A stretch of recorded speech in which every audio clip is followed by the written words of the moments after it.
We are live now. Welcome to all the listeners. This is once again your host Shailesh from New Zealand World News, bringing you, as always, trying to build our nation by working together, but also making a difference by bringing in people who are of experience, sharing their wisdom and into their respective areas and field that we bring, so that we can get a real positive awareness rather than just a quick fix that we say. And today we just finished the election. So to all the listeners, this is going to be a very hot topic today, which has been there for a few years now, but I think few decades I can call it, because the man that I have got today as a guest speaker is been decades practicing this field, which is an immigration of New Zealand immigration. He's a barrister, solicitor. He's a very well experienced person, but he has made some really interesting road marks to the NZ immigration. Very much vocal, very much to the core that people like to see and making a difference to the people. The one thing I noticed about Alastair Mcclymont is he is multicultural. I can say that when we live in a country like New Zealand, where we have got, they say, 201 languages or so many languages, but he caters for everyone. So today I have the pleasure to invite the barrister solicitor, Alastair Mcclymont. Good morning, Alastair, and welcome to my show. Please introduce yourself. A little bit tell me about yourself, then we can get into the visions of yours and talk about more immigration, which is really the hot topic before election, after election, and continuously going to be. Welcome. Thanks very much, Shailesh, and thanks for having me today. I love talking about immigration. It's my favorite topic of conversation. So, as you mentioned, I've been working in the field of immigration law for 27 years now. Here in Auckland. I sort of come from a background of having a high level of interest, particularly in India and all things Indian. First traveled to India in the late 1980s, just, sort of a youthful traveling experience. Loved it so much, ended up staying for 6 or 7 months and kept on going back again to that part of the world. I've done approximately 25 trips to India since that first trip in the early 80s. Before I did my law degree, I did a history degree in which I majored in Indian history. And so, I've had a real sort of interest in all things Indian.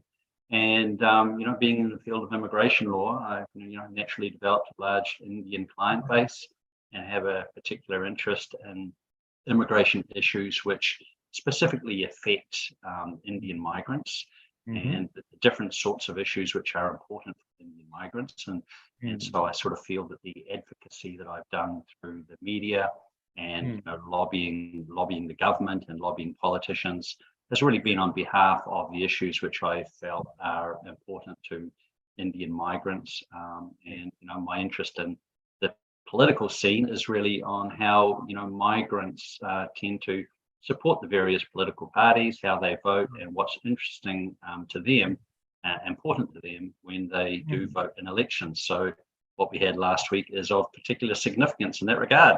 Yes, absolutely. Very well said. Yeah, that's true. And that's good. Very well, you raise that point of immigrants come and then immigrants support certain political parties or certain political policies that they come up with. And they think this is good for them. And some of the policies that some political parties say that is resonates with them. But in your view, in your vision, what is the best scenario for a country like us, which is a small country, but also very effective and very prominent? Particularly, we are a tourist nation. We are very much into the area of people we need all the time, being a tourist country.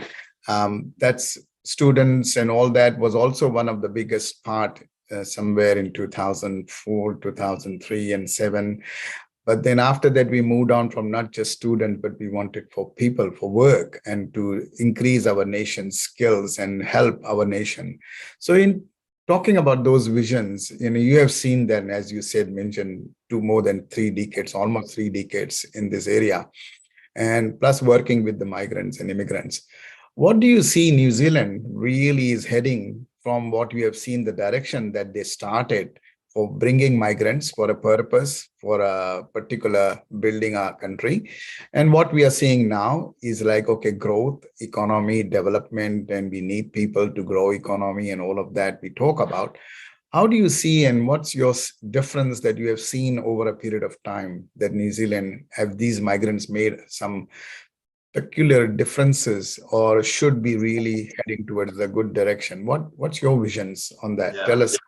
I mean, certainly during those 27 years, I've seen a number of things change, and one of the things is the parts of the world in which the migrants are coming from, and you'll see that that does change, and a lot of that depends on sort of what's going on in the world. So, you know, for example, New Zealand has traditionally attracted migrants from the United Kingdom, you know, those English-speaking migrants, and then, you know, particularly in the early to mid 90s, there was a huge influx of South African migrants. Because of you know, the end of the apartheid, you know, Nelson Mandela coming in, fears about the future of South Africa. So there's a big influx during that period in the early 90s. Then we saw a huge influx coming in from India in the early 2000s. And you know, that was mostly because of the general skills category that they had at that time, which made it, you know, quite simple for a lot of those a lot of graduates in particular from Indian universities to qualify. And in fact, around about that time, there were so many Indian applicants coming for residence that the government panicked, and they put an immediate stop to them, and they lapsed all of those applications. They were eventually taken to the High Court, being challenged about that. But there was a worry and concern in the government at that time that there were just too many Indians migrating to New Zealand. So they tried to sort of cut that back. But then they sort of moved into a system of instead attracting students. So the message to the world there was, hey, we want your money, but we don't actually want you. but then we kind of found that a lot of the students that were coming in were drivers of economic growth. You know, and when I first came to Auckland 27 years ago, you could not find somewhere to eat after 9 o'clock at night. It was impossible. You couldn't go to a shop, you couldn't go to a petrol station, you couldn't do anything. Now, in a large part, it was all of those students that were coming in that helped feed the hospitality industries, the retail industries. It was a real driver for economic growth. And then, of course, you know, we ended up in 2017, where again, we had a second round of, you know, public hysteria about the high number of migrants that were coming in.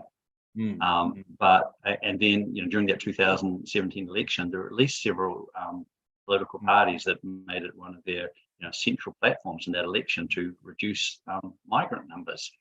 So even though the increase in immigration had, you know, been a driver of the economic growth, that was then sacrificed for a more populist anti-migrant sentiment. And that anti-migrant sentiment was quite different from what you see in places like the United States with Donald Trump, where, you know, he comes out openly and calls Mexicans, you know, rapists and thieves. Here was a much more sophisticated and nuanced populism, where it was all about migrants putting a damper on wage rates of Kiwis, migrants using up the infrastructure, migrants, you know, increasing house prices. But it's basically the same principle. It was the same sort of populist anti-migrant principle, but it was kind of repackaged for to make it a lot more acceptable to a, you know, white middle-class urban liberal audience. And then, of course, you know, we've seen the consequences of that. We've had you know, businesses which have closed because of labor shortages. We've had you know, businesses that just can't even survive without the workers, because they've suddenly discovered that without all of these migrants that were here, that were doing all of this work and driving this economic growth, these businesses can't really operate. So out of, you know, a state of panic in the last, you know, 12 or 24 months, they've basically opened the floodgates to every single person possible. And now we've got new problems. So as you mentioned in your introduction, so much of what's happening in the immigration field has been reacting to circumstances rather than having a broader long-term vision. And that's our fundamental problem. And this is something that what you touched now, just elaborating on that, net migration. How do you see net migration has, you know, overflowed or gone to from where nowhere?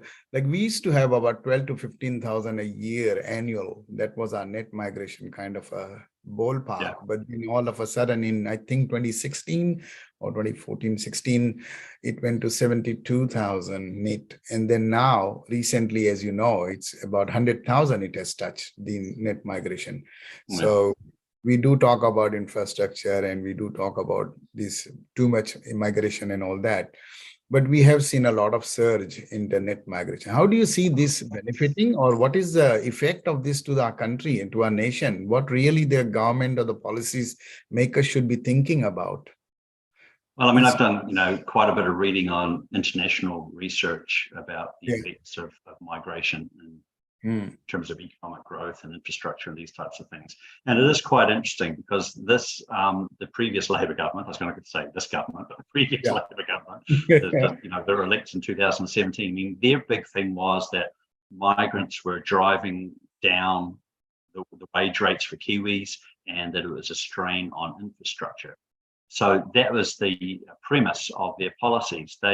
Once they became elected, they paid for the Productivity Commission to do an investigation and a report on this. And the Productivity Commission found exactly what I already knew, is that there was absolutely no evidence internationally to support any of these claims that were being made by the Labor government.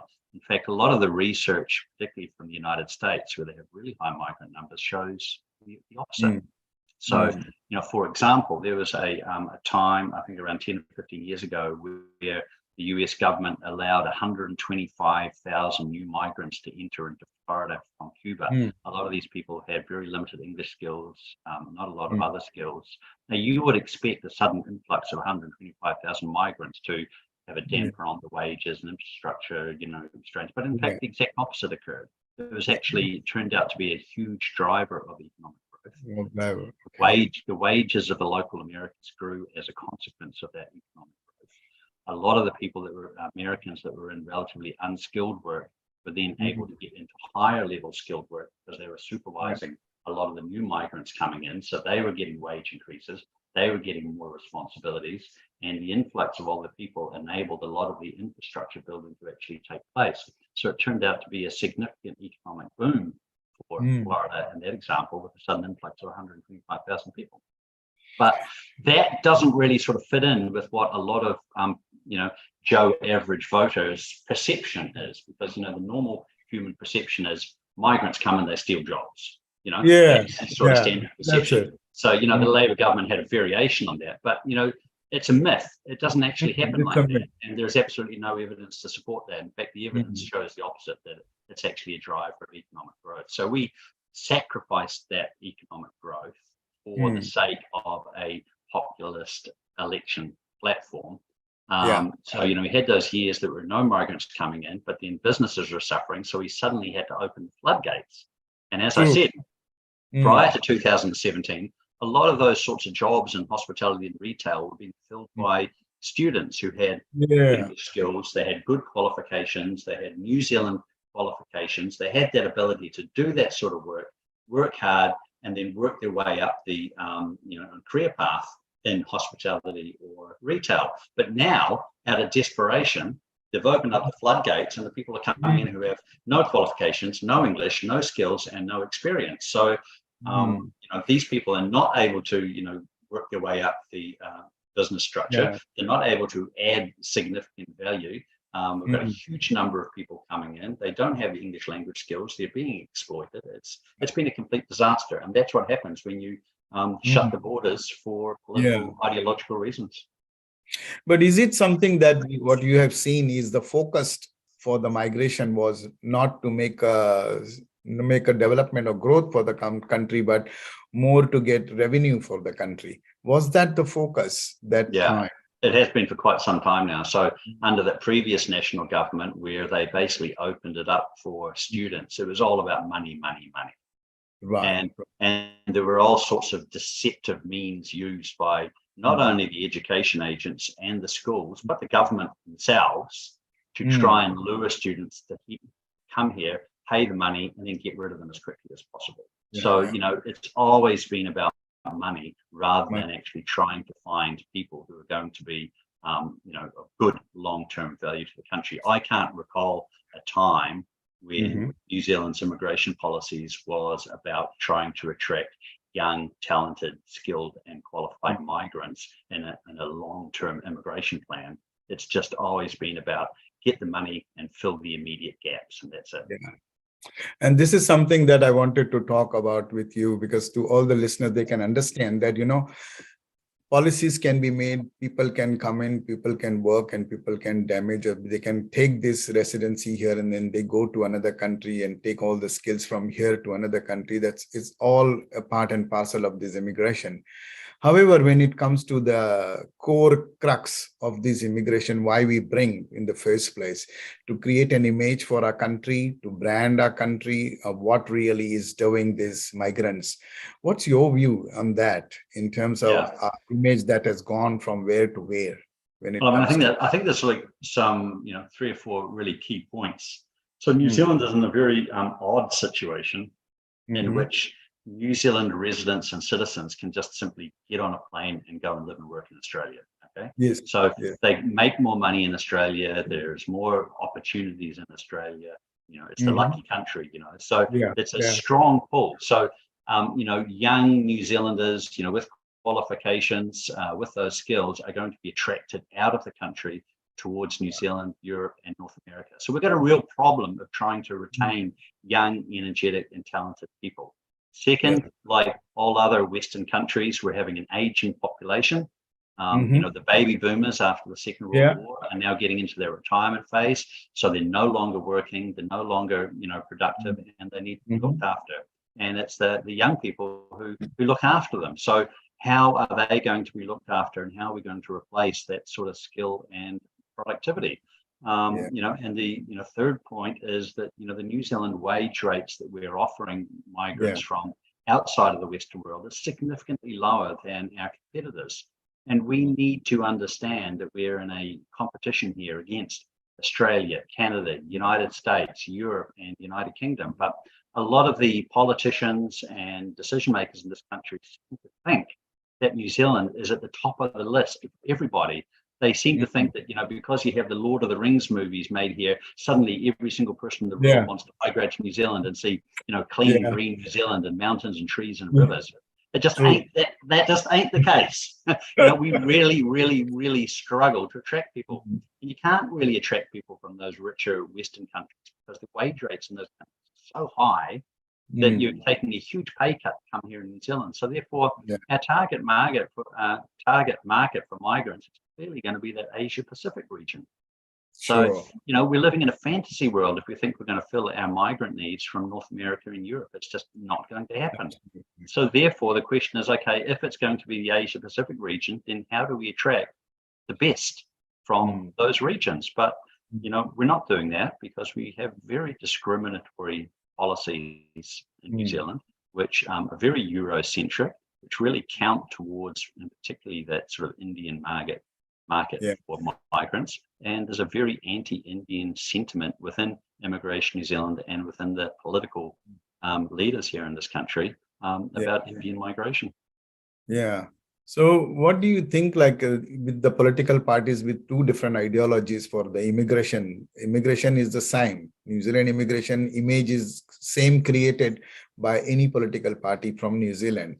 But in your view, what has happened during this, what you have seen so far in the political area, that migrants, whether coming from India or South Asians or Europe or Mexican or whatever, how do you see the migration role or immigration rules and policies and laws have played in terms of these countries that come in here, from people from all the countries come in, how it has been seen and perceived by the migrants? As you said, there is all anti-migration sentiments with certain communities, with certain country people. What's your view on that? Is it time now for the government to look into this, no matter whichever government it is, to create that good image rather than anti-sentiment from any really sort of country, to be honest? I think that, what the next group of political leaders needs to do is they need to acknowledge openly that we have to try and attract young, energetic, talented qualified migrants with, good English skills, good transferable skills who are able to build the country. Because I did refer to international research before, and what the international research does show is that the value of these migrants in the long term is immense. If you bring in young, qualified couples in particular who intend to settle here and raise the children here, it's not just about the skills or the job offers of those migrants themselves, it's about their children. And what are the values that those children are being raised with when they come in with these migrant families? I mean, the children of migrants are incredibly successful in this country. And that includes, children of refugees as well. I mean, you can have a lot of refugees that will come in where the parents will have very limited English and skills, but, the children of refugees tend to just excel because they're suddenly given this opportunity. And the reality is that a lot of countries like, India, China, and other parts of the of Asia, there are restrictions for the advancements in the social hierarchy. A lot of it is about, who do you know? Do you know the right people? Did you go to the right school? Have you paid the right person the right amount of money? What's your religion? What's your class? What's your caste? There are so many different restrictions for social advancement. We don't have that in New Zealand. We're, an egalitarian country. So everybody has a chance to advance. So we've got, an enormous opportunity. That's our biggest selling point, particularly for a country like India. If we could devise policies that were simple and honest, that enabled, young, skilled, talented, articulate migrants from countries like India to come here and settle, have children here, develop businesses, learn the skills, develop their more skills, it would be an enormous economic boom to the country. But we need some political leadership that actually recognizes the advantages of that, rather than just trying to, shut the borders, and, keep everybody out. Yeah, I'm going to talk on that border thing as well. I'll come back to that. But in terms of, just as you mentioned, refugees is a good, also very sentimental topic for many communities that come from different parts of the world. Particularly, they think there is a perception, and which is could be right, could be wrong, but there is something in the perspective that few community from different countries think that refugees are taken by New Zealand as if like they are qualified, experience everything, and they get everything, and we qualified, experience really, but we don't get anything. That sort of sentiments is there, and they think there should be a different strategy for refugees to recognize or to make them, what they call it, go through a process where they are accepted in the New Zealand culture or New Zealand when it comes to development of New Zealand. So do you think that there is a lot to be done for the refugees, or they are just binded by the international laws to have these refugees? No, I mean, I think it's not just international. Well, there are two lots of refugees started. So there are the people who arrive by themselves at the border. Yeah. Now, those people, New Zealand has an obligation under international law to process their refugees. You can't change that. All Western countries signatories to the 1950 Refugee Convention. It's always going to be there. In terms of our refugee quota, 1,500 a year, it's extremely low in terms of other Western countries. Correct, true. But if we want to be, global citizens and part of the world where we're trying to, do our best to sort of help those countries that, and people less fortunate than us, then we need to contribute and do our bit, because all the other Western countries are also doing their bit as well. If we want to stand with and in the United Nations and make statements about ethical standards in government, we can't do that unless we're actually contributing and doing our bit. I think that what New Zealand does in terms of assisting and aiding the refugees coming here is a fantastic thing personally. And as I said, it's really the children of those refugees who are just outstanding citizens of this country. And I've had, even just working in my firm or, other lawyers that I've worked with, I could name, at least half a dozen immigration lawyers who are children of refugees in this country.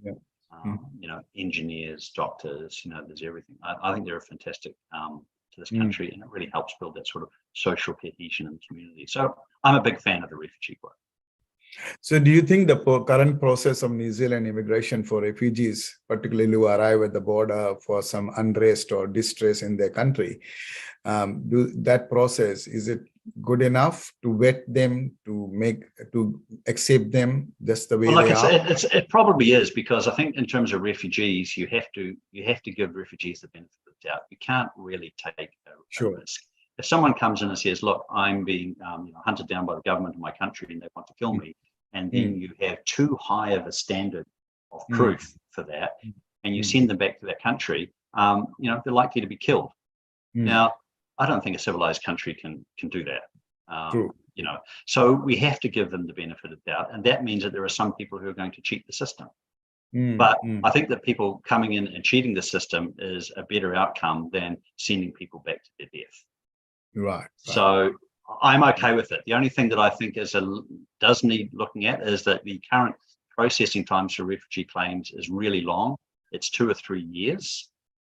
During that time, those people can obtain work visas and social welfare benefits, and that system is being rorted by incredibly unethical agents and advisors who are basically selling 3-year work visas to people by putting in fake refugee claims.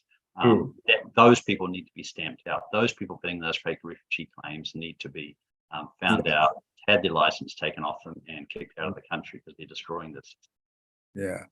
Now, coming to the students, what you have seen, and particularly lots of issues before this Labour government and after this, including this Labour government, every government had these issues of students, which was high talk of the town. And you were quite instrumental in the media and in also lobbying, as you said, which is always looking out for the immigrants and migrants, to looking after their, social welfare and benefits and all sorts of things. However, on a humanitarian grounds and all, but you have seen there's a flaws from their side or from the agents who brought them here as a student who don't know English, as you said, they need to be well equipped with the language as well and all.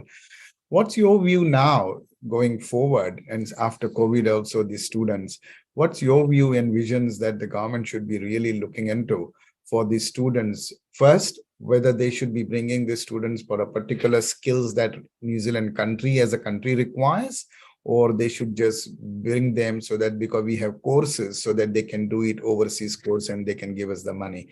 What's your view on that? How do you see well, I think the problems in the past have been allowing students to come in to study for qualifications which have absolutely no value whatsoever. They don't have any value in New Zealand. They don't have any value back in their home country. So it's just a money-making exercise. But the students that were coming were investing money into this on the belief that obtaining the qualification was going to give them a pathway to residency. So they weren't paying for the course. They were paying for a pathway to residency, which for most of them didn't actually exist. So the government was participating in a massive fraud by enticing students to spend their money, come to New Zealand to invest in study for a pathway to residency that didn't actually exist. So we got rid of that. That's fine, but now we're incredibly short of people. So I think the fundamental thing that needs to change is to have some honesty in the system. Okay. So even now, students need to continue to pretend that they want to come here and get the qualification and take it back at home with them, even though immigration officials know that they're actually coming here to study and get a job and get residency. But because of the way that the policy is written, everybody has to pretend that they're not coming here to get residency. So the first thing we need is some honesty in the system. So some honesty that we're attracting students because we want them to get New Zealand skills through study so that they can be employed in jobs in the areas that we need them, so that they can get residency and add to those residency numbers for, young, skilled, talented, qualified migrants. So we need some honesty in the system, because as long as we continue to market international study as a pathway to residency, but that pathway doesn't actually exist, we're still perpetuating a fraud, and the government is still being involved in that fraud. So, I sort of think that if I was a Minister of Immigration, I would create a student visa policy which said, okay, we want students to come here, get a qualification, get work, and get residency. Be honest about it. Then identify identify the qualifications that you want the students to study for. Sure. Have a list of the qualifications in the regions to say, we want you to come and study these qualifications. And if you graduate with these qualifications, we will give you residency. Yeah. Okay. Or for the slightly lower level, you can say, if you have these qualifications and have some work in New Zealand, you will get residency. And then you tie conditions to that residence visa. So if somebody comes here and does a nursing degree for 3 years, they can get residency when they graduate, but they need to stay here in New Zealand and stay working in the nursing field. Otherwise, their residency is cancelled. And it also prevents people from taking the New Zealand qualifications and going to Australia. Now, this is a scheme that some states in Australia have now already started. Where basically, when you come into a 3-year nursing degree, not only do you graduate with a qualification, but you get a resident visa at the same time. And that's what we need, because it's honest. So we're identifying the skills that we want people to study. We're identifying the kind of people who are capable of doing that study with the correct English language skills. We're being honest about the pathways to residency rather than perpetuating this fraud. We're having a system to keep the people in this country, and you can even use that system to direct where in the country you want these people to work. So the student visa pathway is an excellent way of filling skill shortages, ensuring that people with New Zealand qualifications work in the regions and work in the right areas, bringing in a young, qualified and skilled population who will not only be enormously successful, but whose children will also be enormously successful.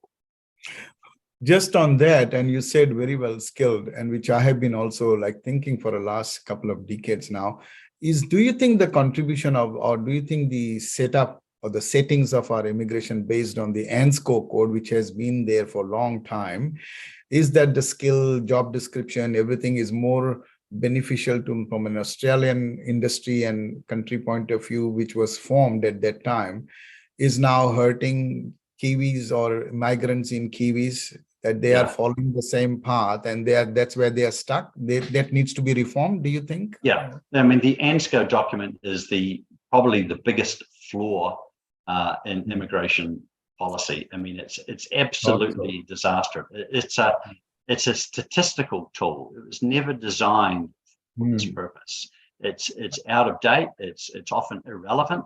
It's updated very infrequently. It cannot keep pace with the developments of occupations and professions in the modern world, particularly around technology. It's incredibly sort of clumsy. Immigration officers, more often than not, don't understand it. They don't know how to use it. They don't know how to interpret the policy. Under the old skilled migrant category, the success rate of appeals to the Immigration Protection Tribunal was close to 50%. So half of the decisions that Immigration New Zealand were making in skilled migrant applications were wrong because they weren't applying the policy correctly. And all of that comes back down to the ANZCO document. People like myself have been complaining to politicians about the ANZCO document for around 10 years. Yet when they had an opportunity of devising a new skilled migrant category that was released last year, what do we have? ANZCO. I mean, it shows it's incredibly lazy and uncreative policy making. And it's it's from the head office of Immigration New Zealand in Wellington. Those people that run that policy division, they have no creativity. They don't understand how it works in the real world. They don't talk to people. They don't talk to the stakeholders. They don't listen.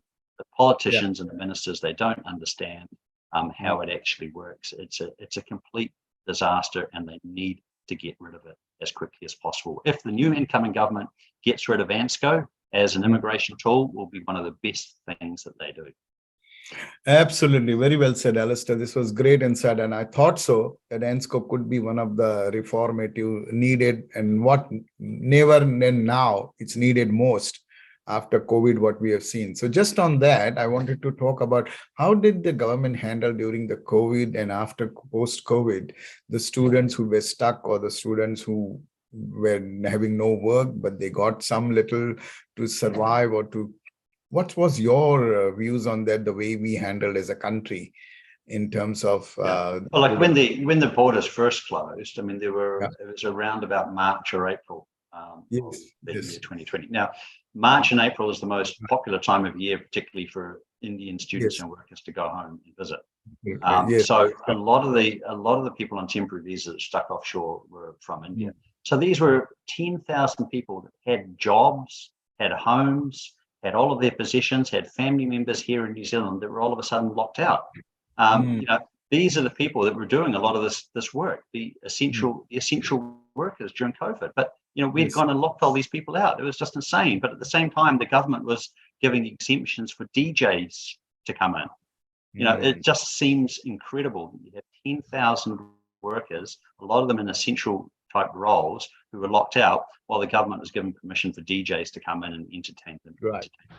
That shows precisely what the Labor government's priorities were. And then all of a sudden they realized, once the borders were closed, all these work visas had basically expired. They realized that they had huge skill shortages. So they replaced these people who were mostly students, so mostly people with New Zealand qualifications and good English skills, and they replaced them with people who were barely literate, no skills and no qualifications, who were obviously becoming exploited. So it was a complete and total disaster during that time. Now, they did offer the 2021 residence visa eventually, but it shouldn't have been the 2021 residence visa policy. It should have been the 2020 residence visa policy, because the year and a half that they delayed in introducing this policy, how many people were either locked out, not allowed back in, or had given up waiting for their skilled migrant application and had left the country. So it created a huge sort of skill shortage in this country because it took them a year and a half. I mean, when they locked the borders and closed it down, they had the perfect opportunity at that point of saying, okay, got all these people here, they've all got jobs, give them residence visas, allow them to just stay here and work for the country during COVID so that we can not only get through COVID and the essential work, but rebuild afterwards. Then we wouldn't have needed to open the floodgates to all of the unqualified and semi-literate workers that have now been pouring in the last 12 months. But they missed that opportunity because they sat on their hands, and because they campaigned in 2017 on an anti-migrant election platform. I agree. That was my question. You answered very well, Alastair. That was my question, that how did they handle and what should have happened? And that's a very well said, because I also would have been under the same thought that 2020, when whoever was stuck and whoever were students, could have been really effectively given the residency rather than waiting until 2021. But then they also formed another to get migrants because of skill shortages, the employer assisted visa, which was also one of the things talk of the town in the recent times. And how do you see that policy also backfired, or is it really worked for our country, or it was more? No, it's been a complete disaster, and it's backfired entirely, because it was basically an ideological program. It was not based on the economic realities. It didn't take into consideration the economic circumstances post-COVID.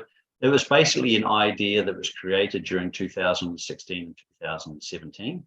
The idea was created by the Labor Party immigration spokesperson at the time, Ian Lees-Galloway, who didn't actually bother getting any feedback from anyone in the industry about how, what the problems really were. The point of the policy was it was supposed to stamp out migrant worker exploitation. So he came into the into government in 2017 with this policy idea. Then COVID hit, and post-COVID they continued with exactly the same idea, even though the economic circumstances had turned completely upside down. The whole purpose of that policy was to stamp out migrant worker exploitation, but because the immigration minister refused to talk to anyone in the industry, he didn't realize that the policy he created was actually going to operate in creating much more migrant worker exploitation than stamping it out. So it's been a complete and total disaster for two reasons. One, it was an ideological thing only. It wasn't for practical purposes. And number two, the last four Labor immigration ministers we've had just refused to talk to anyone in the industry unless that person was a card-carrying Labor Party member. So they just didn't want to know. I had a very interesting conversation with Ian Lees-Galloway as immigration spokesperson immediately before the election, where it was set up through another Labor Party MP. And I thought that the meeting was supposed to be about him asking questions and trying to learn and understand about the immigration system. It wasn't. It was a 5-minute opportunity for him to give a speech on what he had decided was the right thing to do. He didn't ask any questions, and he wasn't interested in knowing anyone's opinions. As soon as he became the minister, he instructed his staff that he would not talk to any immigration people. He wouldn't talk to immigration lawyers. He wouldn't talk to immigration advisors. He didn't want to know about it. That continued with Chris Farfoy. He didn't want to know about it. He refused to talk to anyone. He refused to answer any questions. During this time, that policy was being designed. When that policy design came out, every single immigration advisor and immigration lawyer who saw the policy within 24 hours said, this is going to cause an explosion in migrant worker exploitation. Yeah, Now, absolutely. had either of those two ministers bothered asking anyone, they would have known that from the start, but they didn't. And that's why we have this problem. It was arrogance and it was hubris on their part that they knew best because they'd studied political science at university at some stage, therefore they knew everything, and they didn't even bother talking to anyone in the industry. And that's why we have this disaster with us now. Well, yeah. That's a good insights that you have given, basically. But I do want to add sort of one thing. I mean, immigration is one of these things that doesn't fit into left wing and right wing boxes. Right? You can have pro-immigration and anti-immigration people on the left. You can have pro-immigration and anti-immigration people on the right. It doesn't sort of fit into this left and right type thing. So, you know, there are political parties who are, you know, have an anti-migrant sentiment on the left, like, you know, the Labour Party, the new Labour Party, not the old Labour Party, but the new Labour Party, you know. And then you can have, you know, New Zealand First on the right, who are very anti-migrant, but you have the ACT Party that are a libertarian, that are, you know, more open borders. So there's no sort of left or right here. The only key difference is, do we have immigration politicians who want to actually talk to the people on the ground, know how it actually works? And the thing that I've noticed, particularly in the last 3 years, is that both on the left and the right, we have immigration spokespeople who want to learn and want to understand. So we have Erica Stanford from National. She wants to learn about the immigration system before she makes any decisions. We have Ricardo Menendez-March from the Greens, is exactly the same. He wants to learn about the immigration systems, what's the problems and how to fix it. These are two people with open minds who want to learn from the experts and the specialists so that they can design their policy accordingly. And that's been an enormous benefit to the country, and it gives me enormous hope on both sides of the political spectrum that we finally have immigration spokespeople who understand the immigration system. Absolutely. And this is what we try to do with these episodes, with this awareness that, you know, they need to speak to experts like yourself and the wisdom and the experience that you bring in to make the country better. But if they don't talk, if they don't communicate, and they have their own agenda, then it's never going to be improved or working. So just on that, how do you see New Zealand doing in the business category? Because we don't talk about much in terms of business visas, and students are always on their cards, or the work skilled migrant or unskilled or exploitation, all of that. But in terms of development, in terms of growth, in terms of when you talk about economy is not just bringing migrants, but also bringing businesses. And how do we make those big transition to change our outlook and mindset to become like a more, even though we are a small country, even though we can't offer much in terms of businesses, but there are areas that you must have seen that really could benefit our country when it comes to business people or when it comes to business visas. Do you think there should be a lot of process simplifying and it needs to be simplified? I mean, the business policies that we have are just terrible. I mean, they are just dreadful. So when the Labor government introduced the new investor category, the number of investor applications just dried down to almost nothing. That policy was one described by one of my colleagues, Tuariki Delamere, ex-immigration minister, as the anti-Chinese investor policy. And that's exactly what it was. It was just the Labor government saying, hey, we don't want Chinese investors here in this country anymore. It was incredibly racist. You know, nobody's going to apply under that category. I mean, there's just far too many restrictions. One thing about business people is that they love their freedom. They love to be able to use their own experience and knowledge and initiative and ideas to, you know, to grow their business and to grow wealth. Our immigration policies around investors and businesses is the exact opposite. You know, we discourage that sort of thing. We discourage innovation and you know, the changing of business plans to meet the circumstances, the ability to invest the money in different areas. It's incredibly discouraging. So yeah, that needs a complete and total revision. That was obviously never going to happen under a Labor government, but I'm sure it's going to be one of the priorities of the national government because they want to attract people with money. And again, we have to compete against countries like Canada and the United States, where someone with, $500,000 or $1 million can look at opportunities for business investor applications in those countries. So if there are opportunities to go to those countries with those amounts of money, why would you want to come to New Zealand and have to invest 15 million? Absolutely, absolutely. Now, just on that, I wanted to take your view and vision that when you attract people, businesses to investments and all sorts, do you think there should be a fine line? Like we saw completely stopping the foreign buyer land and all that stuff, we have a ban. And then now the current government probably is now going to allow the foreign investors to buy and invest. So from a control point of view, from a country point of view, in your view, in your world, how do you see this? Does investors should be given that freeway of controlling the land that we have here, or the immigration should be made in such a way that it benefits more to our country rather than giving the control to the overseas? How do you see that? And how do you see in the current scheme, will it work or will it not work? What's your view on that? Well, I mean, that's probably a question more for an economist rather than an immigration lawyer. But I do think that there is a lot of, sort of populist reactions to these sorts of things. And, these sort of attitudes change over time. There's always an enemy out there that we're afraid of that's coming to take over our country and buy up everything. Yeah. Currently, we're terrified of the Chinese. But I remember when I was young, we were all terrified that the Japanese were going to come here and buy everything and take over. And then before that, it was someone else. And before that, someone else. It's just like a natural sort of human reaction that we have this fear of foreigners, either foreigners coming here or foreigners coming and buying everything up. I mean, the fact of the matter is now that all of our supermarkets and banks are owned by Australian companies. Does anyone complain about that? No. But when you have a Chinese company that wants to open something, everybody complains about it. Well, why is the difference? Well, maybe it's because the Australians have nice white coloured skin and the Chinese don't. So there is that sort of populist, xenophobic strain in a lot of these types of things, because we just don't seem to mind when it's English-speaking European companies which control.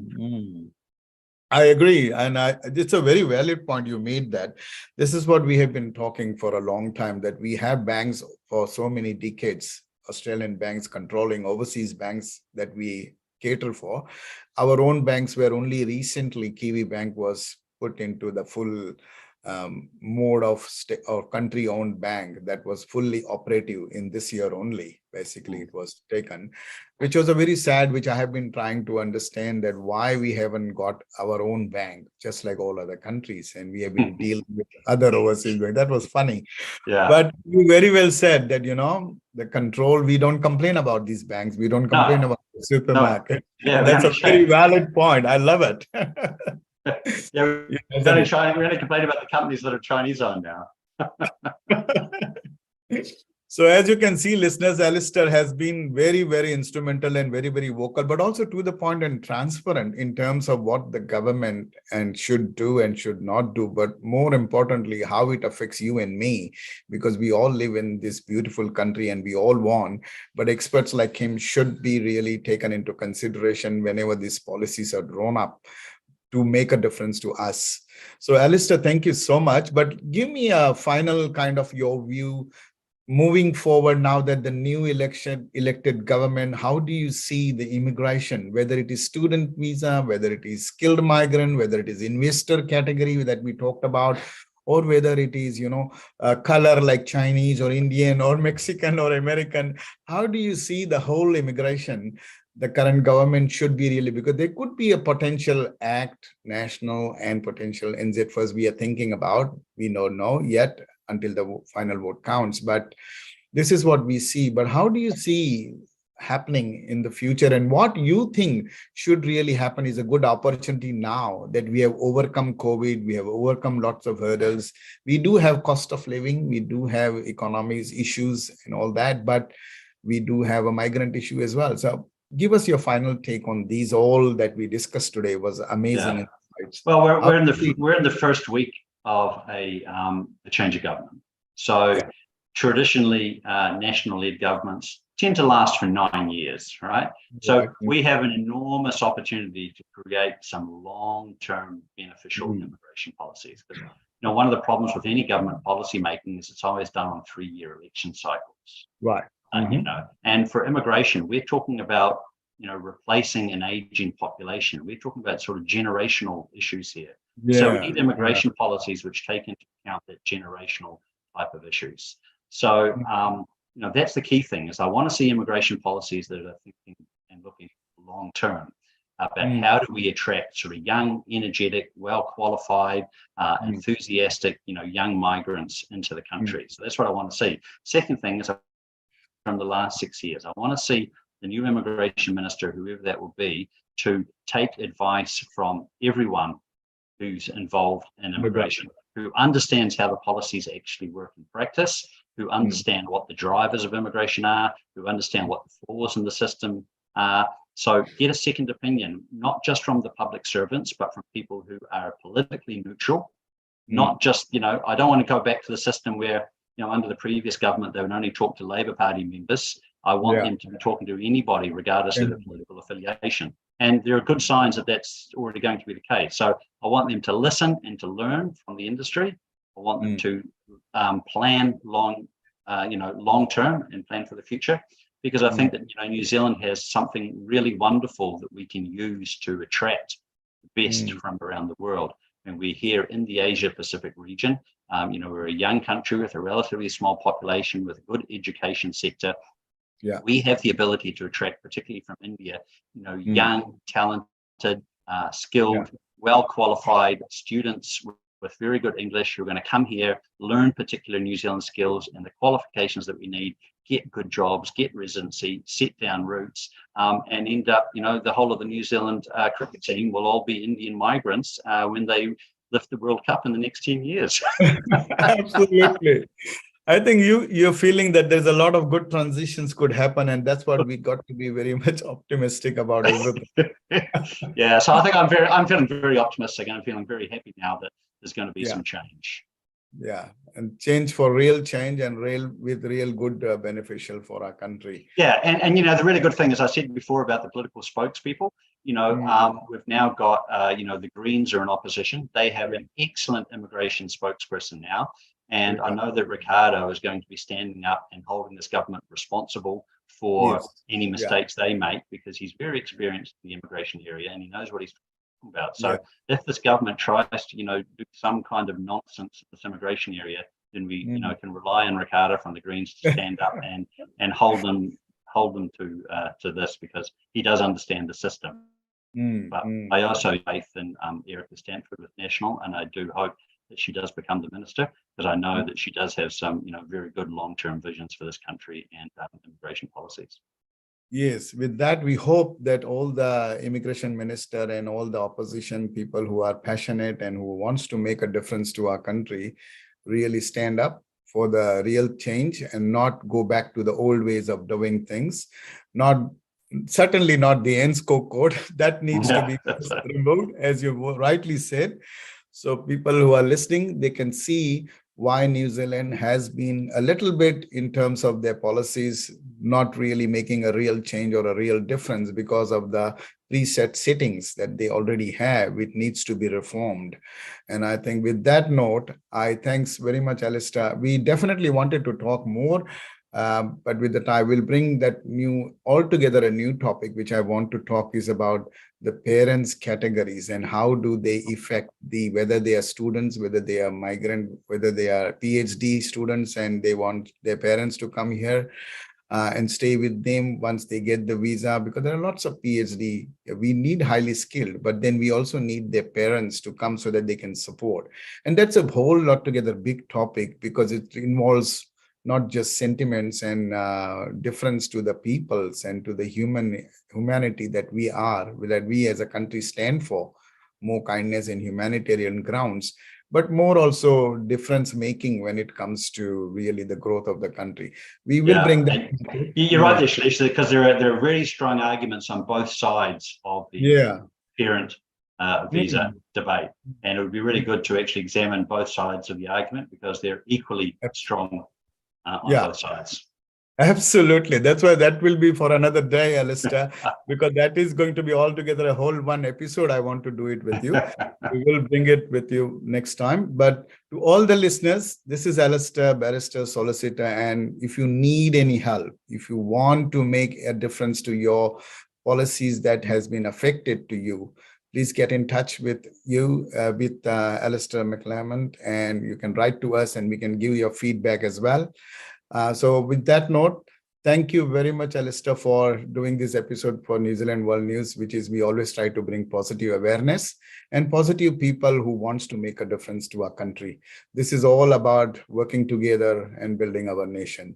So once again, with that note, thanks, and your final message to all the listeners, Alastair. Yeah, well, thanks very much, Shailesh, for having me here. I really enjoyed my talk. I really love talking immigration, and this is really what I really want to do now. Is I want to give back to the country by providing some input in what I think good positive immigration policies should be. So thanks for letting me indulge in my favorite topic of conversation for 1 hour. But it's not just about policies. We help the everyday migrant as well and their problems here at my office in Mcclymont and Associates in Auckland. So yes, anyone who wants any help, please do contact us.